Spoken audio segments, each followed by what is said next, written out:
y a quelques mois maintenant, j'ai vécu, je pense, la fin d'année que je n'aurais jamais pu imaginer. Et avec le recul, je me sens enfin prête à vous en parler. Je sais pas trop ce que ça va donner encore. Pour ceux qui ne sont pas là pour le monde équestre, soit de vous écouter parce que le sport vous intéresse et mon avis vous intéresse sur la question. Et sinon, je vous invite à écouter d'autres épisodes un peu plus lifestyle parce que clairement, cet épisode va parler de mon histoire avec Lucifer.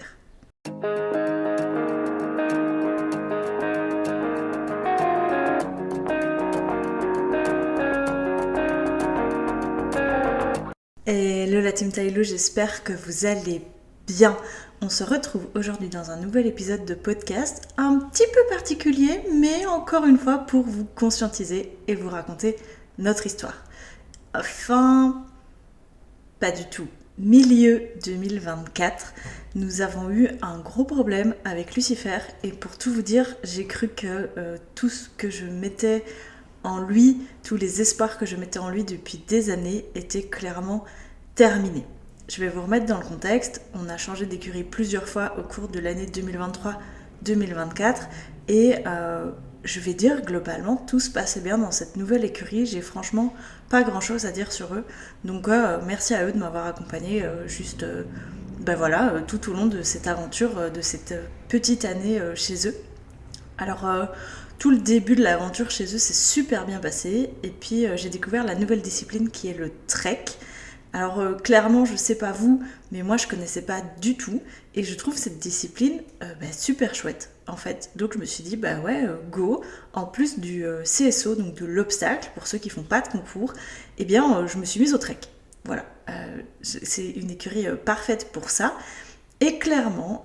de fil en aiguille, je me prends au jeu dans la discipline, je fais de plus en plus des entraînements, et puis, pour être honnête avec vous, il n'y avait pas spécialement d'infrastructure proche de la pension, puisque c'était une pension prairie, et le gros problème de la pension prairie en Belgique, c'est qu'il y en a très très peu qui offrent la possibilité d'avoir une structure sur place, parce que souvent les prairies sont à plusieurs kilomètres l'un de l'autre, ce qui permet d'avoir de l'herbe toute l'année, mais il y a des avantages et des inconvénients un peu à... tous les types de structures et donc le gros point noir des structures pré en Belgique, c'est que pour la plupart il n'y a pas d'infrastructure et c'est aussi pour ça que je me suis mise au trek parce que je me suis dit go, c'est une nouvelle discipline, on peut le faire en extérieur et ça nous évite d'aller faire des kilomètres et des kilomètres pour trouver une piste convenable où on peut travailler correctement.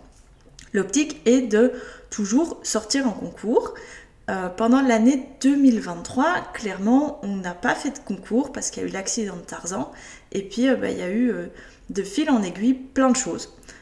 Déménagement, partie de mise au pair de Youpi, changement d'écurie, convalescence de Tarzan. Enfin, il y avait vraiment beaucoup de choses, mais ça m'a aussi permis de prendre confiance en mon cheval. Et ça, je pense que c'était notre gros point noir depuis des années. Et je crois que je m'égare un petit peu, mais c'est pas grave. Et donc cette année 2023-2024, donc de juillet 2023 à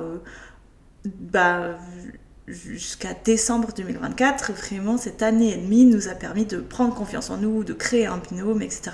Parce que si vous nous suivez depuis le début, vous avez vu toutes les galères que j'ai rencontrées avec Lucifer. Alors clairement parce que c'est un cheval un petit peu délicat et un petit peu spécial, mais aussi parce que je suis pas la aussi bonne cavalière que je pensais être, même si j'estime toujours ne pas être une mauvaise cavalière, clairement j'avais pas le niveau, en tout cas il y a 4 ans, j'aurais pas dû faire les choses comme je les ai faites, mais finalement c'est pas grave, c'était un mal pour un bien, et donc c'est pas grave, genre de fil en aiguille, voilà, on s'est trouvé, on a trouvé notre fonctionnement, et je pense que c'était ça le plus important, mais voilà, donc ça c'est un peu le contexte. Et puis, donc nous sommes arrivés dans cette nouvelle pension, pas trop loin de chez moi, en octobre 2023, si je dis pas de bêtises.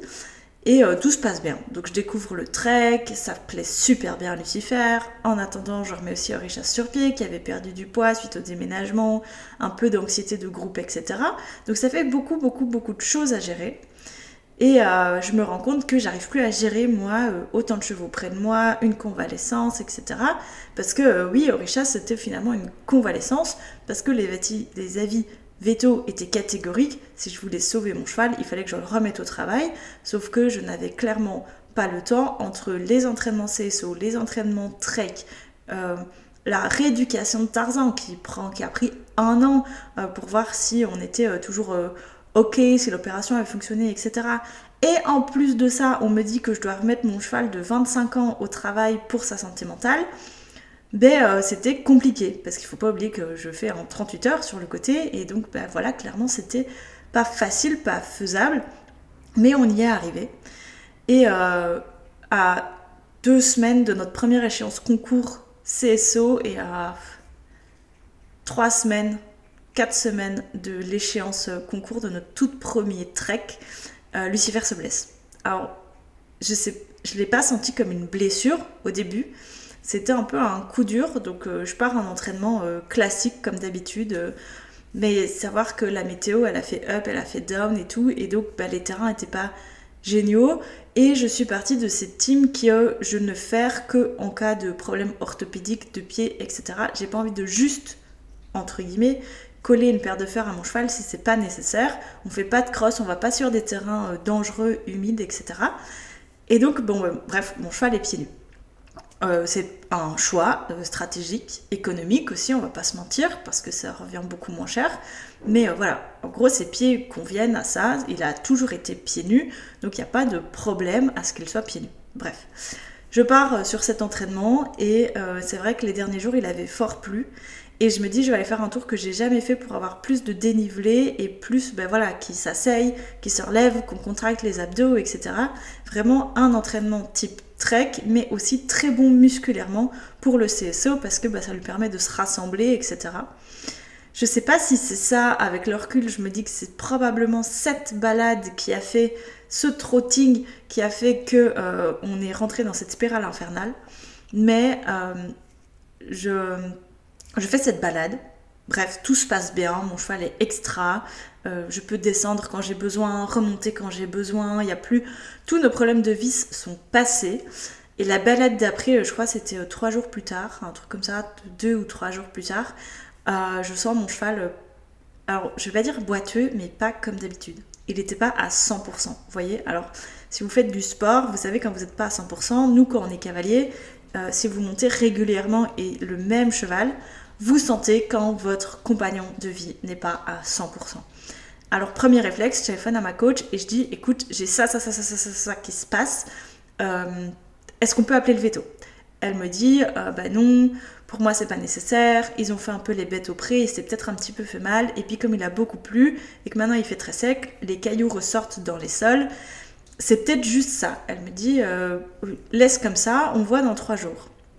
3 jours plus tard, je repars en balade. Je le trouve très bien au pas et on trotte et je le trouve pas bien. Donc je dis écoute, pour moi il est pas ok, mais moi je vois mon échéance concours se rapprocher et je dis dans 2 semaines je suis en concours, ça va pas. Alors le choix stratégique que je fais, c'est que comme pour nous, comme pour tout sportif, tout humain, même non sportif, si vous sentez une douleur quelque part ou si votre animal est pas bien, c'est du repos. 90% des blessures se soignent avec du repos. Et donc je dis, c'est pas grave, on va le mettre au repos 1 semaine. On est prêt de toute façon, que ce soit au niveau cardio, entraînement, obstacle, etc. On est prêt, il n'y a pas de souci sur ça. Donc je dis 1 semaine de repos. Ça me laisse après encore 2 ou 3 entraînements avant le concours. Et je décide de même lui mettre 10 jours de repos et de ne faire qu'un entraînement la veille du concours, où honnêtement je le sens pas à 100%, mais je vais dire à 98%. Et donc je prends la décision, je lui téléphone et je dis écoute, voilà, je viens de terminer mon entraînement, je l'ai trouvé bien, mais il y avait encore des choses qui allaient pas. Elle me redit non, c'est les sols, il est pieds nus, il a peut-être mal aux pieds, il est sensible, etc. Elle me dit pars demain, il n'y a pas de problème. Tu vas être sur sol mou, ça va le faire. Elle me dit clairement, ça va le faire, t'inquiète. Vous le sentez arriver comme moi? Ça va faire 20 ans bientôt que je suis à cheval et cette situation ne m'est clairement jamais arrivée. Je crois que je vous l'ai déjà expliqué dans un autre épisode, mais là on est qu'aux prémices de ce qui nous attendait. Je pars en concours, Lucifer voyage super bien, ma maman est ravie de revenir avec nous au concours, même si je crois que le réveil à 5h du matin a un petit peu piqué pour elle. Tout se passe bien, il voyage bien, il s'adapte bien sur place, il n'est pas stressé ou quoi, ou qu'est-ce. Je pars en piste, je marche 15 minutes. La base, ne me dites pas le contraire, parce que je ne vous croirai pas. Entre 15 et 20 minutes de pas minimum, n'importe quel âge de l'équidé. Pour l'échauffer, etc., on a quand même fait 1 heure de transport, donc je me suis dit, bon ok, il peut être un peu raide, c'est normal. Si votre cheval est raide après le transport, c'est pas grave. Genre, c'est pour ça que c'est important de marcher 15 à 20 minutes. Ça permet de le décontracter, parce que voilà, c'est 1 heure sans bouger, le cheval est fait pour bouger. Je le sens bien, au pas, honnêtement, je me pose pas de questions, je me dis pas non, ça va pas, ou quoi, qu'est-ce. Je commence à trotter. 3 foulées. Il m'a fallu de 3 foulées, et j'ai dit à ma maman, je dis, non, ça va pas. J'ai dit, ça va pas. Je fais partie de cette team qui écoute beaucoup ses ressentis, et je fais très confiance à mon cheval, je monte mon cheval, et je suis la seule cavalière de mon cheval, donc il n'y a que moi qui peux le connaître. Ma maman ne m'avait, je crois, jamais vu monter Lucifer, ou peut-être une fois, mais bref, personne ne peut le connaître comme moi je le connais. Et ma maman me dit, non, t'inquiète, c'est parce qu'on a fait beaucoup de routes, il est encore un peu raide, etc. C'est pas grave, trotte. Je trotte. 2 minutes, 3 minutes, 5 minutes, 10 minutes. Et à un moment, je dis non. Là, ça fait 10 minutes qu'on trotte. On a marché 15 minutes. Ça fait 10 minutes qu'on trotte. Il est toujours pas droit. En tout cas, je ne le sens pas droit. Et ma maman ne voit rien. Et là, je me dis, bon, ok. Il n'y a pas de question à se poser. Moi, je le sens pas. Moi, dans ma tête, j'engage pas mon concours. Alors qu'on est sur place. Je dis à ma maman, je dis, va chercher les coachs. Les coachs des autres. Parce que moi, je pars sans coach. Parce que, ben voilà, c'est du CSO. Et voilà, je me suis entraînée. Donc, moi, j'ai juste besoin de quelqu'un pour m'aider au transport et mettre les barres au paddock. Et en fait, voilà, je pourrais même partir en concours toute seule. Ce serait encore pareil, quoi. Mais c'est quand même plus pratique à 2. Petit aparté. Donc, je lui dis, vas-y, on chope des coachs là qui sont en bord de piste, qui font rien. C'était, je crois, le changement de piste en plus entre 2 épreuves, donc c'était parfait, il n'y avait personne. On chope les coachs, on en chope 2 ou 3. Une qui nous dit non, il n'y a rien, tranquille. Et puis il y a l'autre qui nous dit, je sais pas. Elle me dit, moi à votre place, je n'engagerai pas. Et je dis, bah oui, c'est ce que je dis. Je dis, moi je ne compte pas engager, quoi.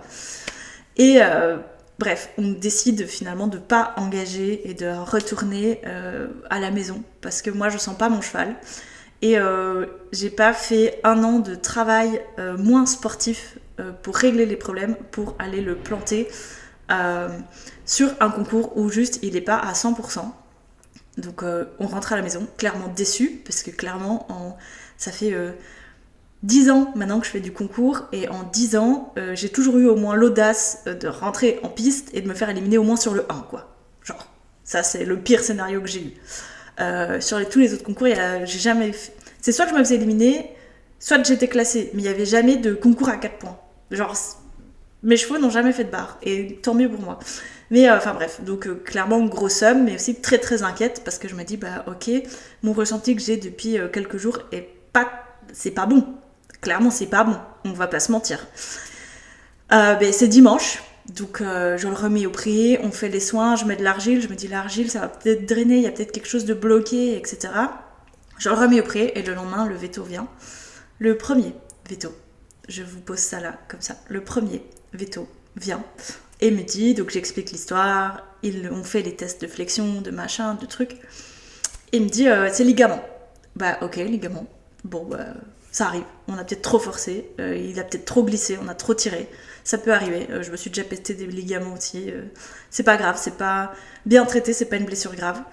Donc, ok, bon, ligament, 6 semaines d'arrêt, et puis il y avait 1 semaine d'anti-inflammatoire, je crois, pour diminuer la douleur, parce qu'il était quand même un peu douloureux du coup, le transport, d'avoir forcé, etc. Et je continue à mettre de l'argile tous les jours. Donc voilà, on part sur une hypothèse de ligament. Il me dit, on se revoit dans 6 semaines. Il me dit, bah non, en fait, c'est soit on se revoit pas et dans 6 semaines, votre cheval est droit, soit on se revoit et c'est que ça va toujours pas. Ça, c'est le veto qui suit les écuries là et c'est un veto extraordinaire qui t'explique tout à la moindre détail, etc. Mais ce veto ne connaît pas mon cheval comme moi je le connais. Il faut savoir que j'ai un autre veto, mon veto référent, qui théoriquement ne venait pas sur la zone où moi j'étais, parce que c'est trop loin, parce que c'est à plus d'une demi-heure, et qu'à un moment, il a 2 cliniques, etc. Et il n'a pas le temps. Mais voilà, je voulais vraiment qu'il vienne, qu'il ait payé plus cher le déplacement, chose qu'il n'a pas du tout faite d'ailleurs. Parce que lui connaît mon cheval, il suit Lucifer depuis que Lucifer est avec moi. Donc ça fait 7 ans qu'il suit Lucifer, donc il connaît Lucifer par cœur. Et on refait exactement les mêmes tests, flexion, extension, tout le bazar. Et il me dit, ouais, ok, il y a eu un truc au ligament en effet, mais il me dit, c'est pas possible 6 semaines après qu'il soit encore pas droit comme ça. Il me dit, je penche pour un éparvin. Un éparvin, c'est une excroissance cartilagineuse qui n'est pas dangereuse en soi, mais il y a un traitement pour diminuer le truc de l'éparvin. Il me dit, si c'est ça, votre cheval va monter en l'air. Il faut savoir que Lucifer est tellement sensible que, en fait, rien, tu lui prends le postérieur un petit peu haut, il monte en l'air. Donc, mais voilà, moi je suis pas veto, j'ai pas fait d'études de veto, moi je suis nutritionniste animalière, domestique. Donc, à un moment, je lui fais confiance. On repart sur 6 semaines d'arrêt. Vous voyez le truc arriver. Donc on est au 2e veto qui me represcrit un autre traitement avec de nouveau 6 semaines d'arrêt où il faut marcher un maximum en main, etc. On le fait, on part en balade, machin. Et à un moment, moi je me dis, on est sur 12 semaines d'arrêt, ça fait mal quoi. Je n'ai jamais aussi peu monté en un été. Ça clairement. Mais en fait, j'avais juste envie que la convalescence de mon cheval se passe bien et j'avais pas envie de mettre ma tête dans d'autres chevaux. J'avais juste envie de mettre focus sur la convalescence de Lucifer. Donc c'est ce que j'ai fait, clairement. Et voilà, 6 semaines d'arrêt. Au bout de 4 semaines, je crois. Ouais. Peut-être 4 ou 6 semaines, il arrive que Tarzan boite. Tarzan a été accidenté il y a 2 ans bientôt, donc c'est normal, il y a des choses à faire. Et donc j'appelle une 3e veto, vous nous sentez arriver, qui me dit, donc on fait les radios de Tarzan, etc., mais c'est pas le sujet, tout va bien pour lui, juste un petit peu d'arthrose précoce suite à l'opération, on lui fait un traitement pour l'arthrose, on met en place un traitement pour l'arthrose, qui finalement passe assez vite, et elle me dit, voilà, c'est plutôt en automne, on va le complémenter en automne, c'est juste que les arrivées d'hiver vont être de plus en plus difficiles pour lui, mais c'est de l'arthrose, c'est pas dramatique, on le sait, la radio est super clean, pas de panique.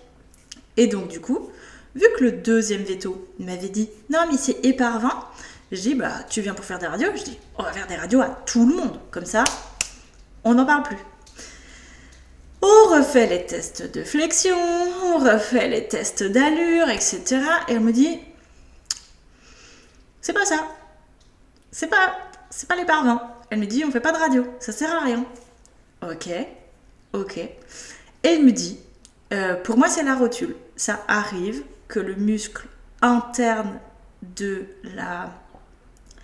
l'articulation, enfin bref, le muscle autour de l'articulation, le muscle interne ne se muscle pas correctement et la rotule peut se décaler. Donc elle me dit on va faire une injection. Moi je fais des grands yeux parce que je me dis une injection, moi injection c'est on doit en faire tout le temps. Et là je me dis non, mon cheval a 7 ans, c'est pas possible, je peux pas dire à 7 ans on commence à injecter. Elle me dit non, t'inquiète, c'est une intramusculaire, on fait une fois, on pop le muscle, on n'en parle plus. Ok. Elle me dit tu laisses 10 jours d'arrêt parce que c'est un produit qui chauffe pour stimuler le muscle et après c'est reparti. Elle me dit fatalement crescendo, ça fait du coup 18 semaines qu'il fait rien, fatalement crescendo. Ok, on met en place tout un protocole de remise en route, etc. Et au bout de 10 jours, je remonte sur mon cheval. Et mon cheval est très bien. Mon cheval est guéri. Mais on ne s'arrête pas là, les amis. Moi, toute contente, je me dis « Ouais, mon cheval est guéri, on n'en parle plus, c'est derrière nous, on fire ». Bon, la saison de concours est derrière nous, mais c'est pas grave, mon cheval est guéri. On a arrêté de compter les frais veto à partir du moment où on a dû appeler un 3e veto.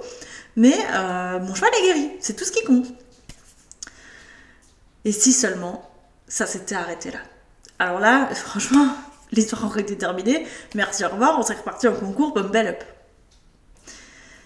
Vient l'arrivée de l'hiver. Du coup, ils partent sur la prairie d'hiver. Et Lucifer fait un abcès. Ça va mieux. 2 abcès. Ça va mieux. 3 abcès. Ça va mieux. Et là, je me dis, en fait, au bout du 3e abcès, je me suis dit, pension prairie, c'est terminé. Le full prairie ne convient pas à mon cheval. D'avoir pendant l'hiver les pieds dans l'eau, dans la boue, dans le mélange de crottin, de boue, etc. hyper acide, c'est hyper mauvais. Je décide, suite à conseil d'une abonnée sur Instagram, de le complémenter en magnésium parce qu'il paraît que les chevaux qui font des abcès à répétition sont des chevaux qui ont des carences en magnésium. Et en effet, quand j'ai commencé à le complémenter en magnésium, l'abcès est passé beaucoup plus vite. Mais entre-temps, j'avais donné mon renom à l'écurie et nous sommes retournés dans une écurie que nous avions déjà fréquentée jusqu'à juillet 2023. Et donc, je prends la décision de retourner là-bas. Parce que, voilà, Tarzan est en pension prairie. Orichas est parti au pair pendant 2 ans. Si vous ne savez pas pourquoi, je vous mets l'épisode juste ici dans le petit i et dans la description sur Spotify parce que voilà, c'est important de connaître toute l'histoire de tout le monde.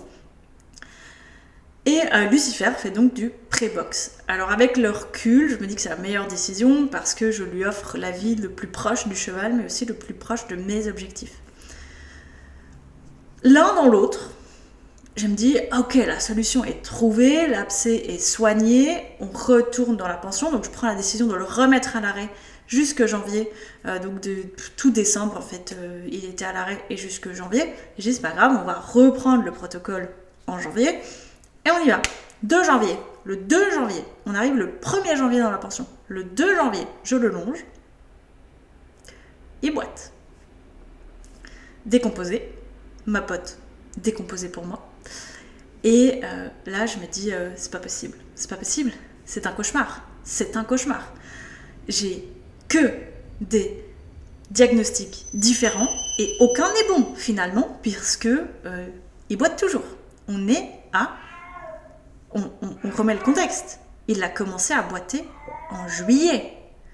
On est en janvier. On est à 6 mois de blessure. Où j'ai monté mon cheval 2 jours, arrêté 3 semaines, monté mon cheval 2 jours, arrêté 3 semaines. On est à 6 mois de blessure. J'ai clairement... Moi, j'avais fait une croix sur le sport. Honnêtement, j'étais là, c'est foutu. On n'y arrivera plus. Ce cheval va être boiteux toute sa vie, je ne sais pas pourquoi, ce cheval va être boiteux toute sa vie. Et tant pis. Et croix sur l'équitation et on arrête tout. J'en étais à un mindset pareil.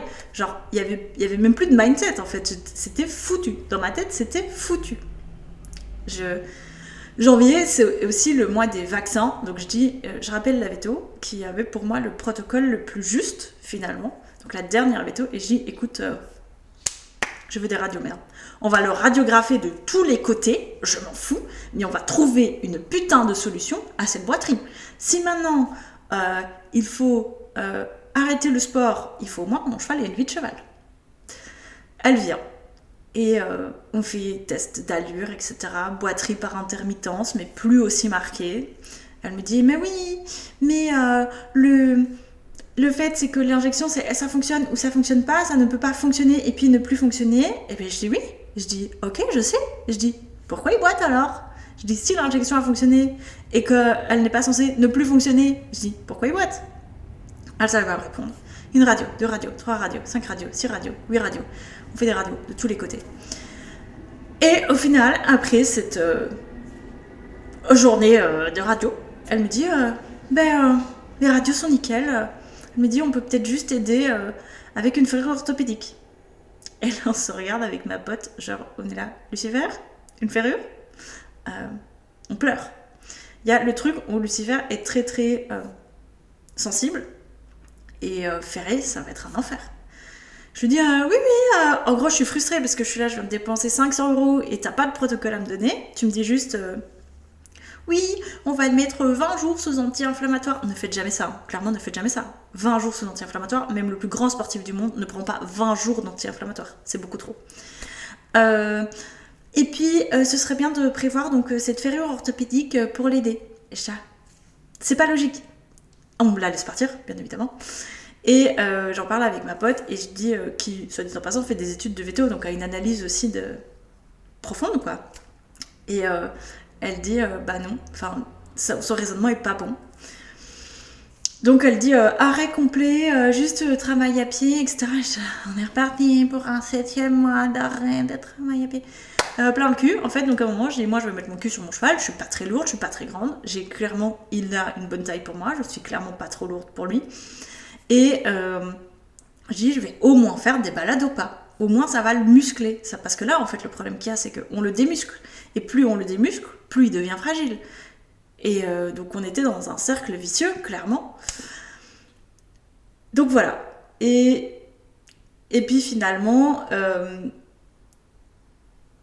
elle me prend des nouvelles. Je sais pas, peut-être une semaine après, 10 jours après, et je dis bah écoute, non, il n'est pas ferré, et non, j'ai arrêté les anti-inflammatoires au bout de 10 jours parce qu'on n'estimait pas ça utile, et je compte pas le ferrer parce qu'il va bien. Voilà, c'est tout ce que je lui dis. Parce qu'en fait, après réflexion, on l'a regardé bouger, et nous, on a pris l'hypothèse que ce problème de boiterie par intermittence venait du bassin. Donc, en fait, on en a parlé longuement avec ma pote qui fait veto, et j'ai dit pour moi la boiterie vient du bassin. En fait j'ai fait un peu le parallèle de cheval à humain et j'ai dit bah nous quand on boite souvent c'est le bassin. Et donc voilà, donc je dis pour moi le mieux c'est qu'il voit l'ostéo et voilà, genre on va le remettre progressivement en route fatalement parce qu'il était plus droit. Et l'hypothèse qu'on a émise c'est que en fait il s'était refait mal en passant une nuit au box parce qu'il était moins mobilisé et donc le bassin s'était peut-être bloqué différemment et l'hypothèse est là. Et donc l'hypothèse est que il s'est refait mal, le bassin s'est peut-être bloqué complètement, là où avant il était peut-être bloqué à 90%, bah là il était bloqué à 100%. Et je dis bah écoute on va le remettre en route progressivement, on va faire beaucoup de balades au pas, des trucs très chill, très voilà, des petites séances de 20 minutes, on se casse pas plus la tête que ça et il va bien. Et puis finalement, il a vu l'ostéopathe. Et en effet, le bassin était bloqué à 100%. Genre, le bassin ne bougeait même pas d'un centimètre. Il a dit même pas d'un millimètre, d'ailleurs. Donc clairement, fort heureusement, Lucifer va bien aujourd'hui pour terminer cet épisode sur une note positive. Mais j'ai clairement cru que c'était fini, que je pouvais faire une croix sur ma carrière sportive. Il va bien, à l'heure où cet épisode sort, la veille, on a repassé nos premières barres depuis juillet, du coup. Si vous voulez savoir comment ça s'est passé, venez nous suivre sur Instagram, ce sera encore plus simple. Et puis cet épisode est assez long comme ça, donc merci de l'avoir écouté jusqu'au bout et je vous fais plein de gros bisous. À la prochaine!